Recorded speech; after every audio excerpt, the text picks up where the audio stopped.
ನಮ್ಮ ಪ್ರತಿಪಕ್ಷದ ನಾಯಕರಾದಂಥ ಆರ್ ಅಶೋಕ್ ಅವರೇ, ಉಳಿದೆಲ್ಲ ವೇದಿಕೆ ಮೇಲಿರುವಂಥ ಹಿರಿಯ ಮುಖಂಡರೇ, ಮಾಧ್ಯಮದ ಸ್ನೇಹಿತರೇ, ರಾಜ್ಯದ ಮೂಲೆ ಮೂಲೆಗಳಿಂದ ಬಂದಿರುವಂಥ ಆತ್ಮೀಯ ನನ್ನ ರೈತ ಬಂಧುಗಳೇ, ಅಣ್ಣ ತಮ್ಮಂದಿರೇ, ಮಾಧ್ಯಮದ ಸ್ನೇಹಿತರೆ, ವಿನಾಶಕಾಲ ವಿಪರೀತ ಬುದ್ಧಿ ಅಂತ ಹೇಳ್ತಾರೆ. ಬಹುಶಃ ವಿನಾಶಕಾಲ ಹತ್ರ ಬಂದಾಗ ಅಧಿಕಾರ ಮತದಿಂದ ಅಜೀರ್ಣ ಆಗುವಷ್ಟು ಬಹುಮತ ಇದೆ ಅಂತ ಒಂದೇ ಒಂದು ಕಾರಣಕ್ಕೋಸ್ಕರ ಈ ಶಿವಕುಮಾರ್ ನೇತೃತ್ವದ ಸರ್ಕಾರ ರೈತ ಸಮುದಾಯಕ್ಕೆ ದ್ರೋಹ ಮಾಡ್ತಾ ಇದೆ. ಹಣದ ಬಲದಿಂದ, ತೋಳು ಬಲದಿಂದ, ಅಧಿಕಾರ ಬಲದಿಂದ ಜಾತಿಯ ವಿಶ್ವಬೀಜವನ್ನು ಬಿತ್ತಿ ನಾವು ಏನು ಬೇಕಾದರೂ ಸಾಧಿಸಬಹುದು ಅನ್ನೋ ಭ್ರಮೆಯಲ್ಲಿ ಅವರಿದ್ದಾರೆ.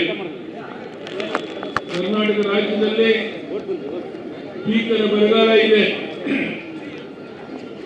ಎಲ್ಲ ಜಲಾಶಯಗಳು ಬತ್ತೋಗಿದೆ. ಮುಂದಿನ ಭವಿಷ್ಯದ ಬಗ್ಗೆ ಜನ ಚಿಂತೆ ಮಾಡ್ತಾ ಇದ್ದಾರೆ. ಬಿತ್ತಿದ ಬೀಜ ಮೊಳಕೆ ಹೊಡೆದಿಲ್ಲ.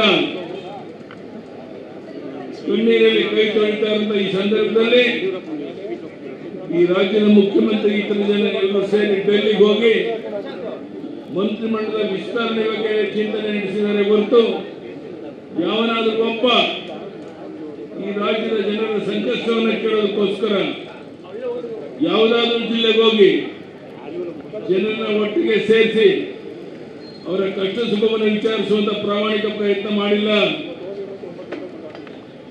ನಾನು ಹೇಳ್ತೇನೆ, ಈ ಶಿವಕುಮಾರ್ ಸರ್ಕಾರಕ್ಕೆ ಏನು ಅಧಿಕಾರ ಮತದಿಂದ ದೊಡ್ಡ ಬಹುಮತ ಇದೆ ಅಂತ ಒಂದೇ ಒಂದು ಕಾರಣಕ್ಕೋಸ್ಕರ ಒಂದು ರೀತಿ ತಗಲಕ್ಕೆ ದರ್ಬಾರನ್ನೇ ನಡೆಸಕ್ಕೆ ಹೊರಟಿದ್ದೀರಾ. ಬಹುಶಃ ಇದು ಕೊನೆಯ ತುದಿಗೆ ಮುಟ್ತಾ ಇದೆ. ನಾನು ಹೇಳ್ತೇನೆ, ಈ ಸರ್ಕಾರಕ್ಕೆ ಇದು ಸಾಂಕೇತಿಕವಾಗಿ ಹೋರಾಟ ನಡೀತಾ ಇದೆ.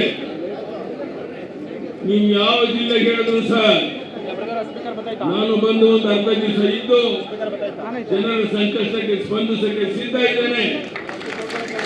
ನಾವೆಲ್ಲ ಒಟ್ಟಾಗಿ ಸೇರಿ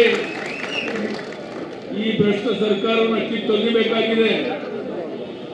ಇಲ್ಲದಿದ್ದರೆ ನಾಡಿನ ಜನತೆಗೆ ಭವಿಷ್ಯ ಇಲ್ಲ. ಇಂಥ ವಿಚಿತ್ರವಾದ ಪರಿಸ್ಥಿತಿ ಇರುವಂತಹ ಈ ಸಂದರ್ಭದಲ್ಲಿ ಇವತ್ತು ಒಂದು ಐತಿಹಾಸಿಕ ಒಂದು ಕಾರ್ಯಕ್ರಮ ಇಲ್ಲಿ ನಡೀತಾ ಇದೆ.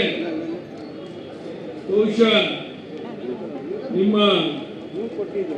ತುಘಲಕ್ ದರ್ಬಾರಕ್ಕೆ ಕೊನೆ ಹಾಡೋದಕ್ಕೋಸ್ಕರ ನಾವು ಸೇರಿದ್ದೇವೆ.